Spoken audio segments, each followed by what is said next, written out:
शेतकऱ्यांच्या खात्यात भरपाई तात्काळ वितरित करावी अशा स्पष्ट सूचना कृषी मंत्री दत्तात्रय भरणे यांनी विमा कंपन्यांना दिल्या आहेत।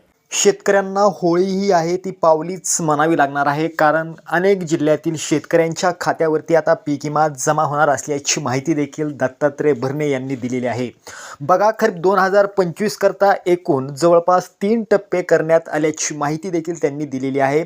पहिला टप्पा वाटप लवकरच सुरू होणार आहे, मात्र कोणत्या तारखेला ही वाटप सुरू होणार आहे ती वाटप देखील आपण या ठिकाणी पाहणार आहोत, कारण पहिल्या टप्प्यामध्ये टोटल 10 जिल्ह्यांचा समावेश करण्यात आलेला आहे। या 10 जिल्ह्यातील शेतकऱ्यांच्या खात्यावरती पहिल्या टप्प्यामध्ये वाटप सुरू केले जाणार आहे, कारण बऱ्याच दिवसापासून शेतकरी म्हणत होते की 2025 चा खरीप पीक विमा नेमका कधी येणार, हा बऱ्याच शेतकऱ्यांना पडलेला प्रश्न होता। मात्र त्याचं उत्तर देखील आज कृषी मंत्री दत्तात्रय भरणे यांनी दिलेलं आहे।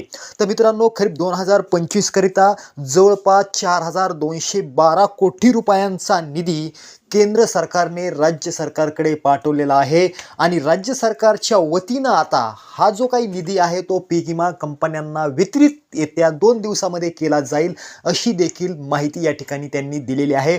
पण मित्रांनो, खरीप 2025 चा पीक विमा नेमका तुमच्या खात्यावरती कधी येणार आहे ती तारीख देखील या व्हिडिओमध्ये आपण पाहणार आहोत।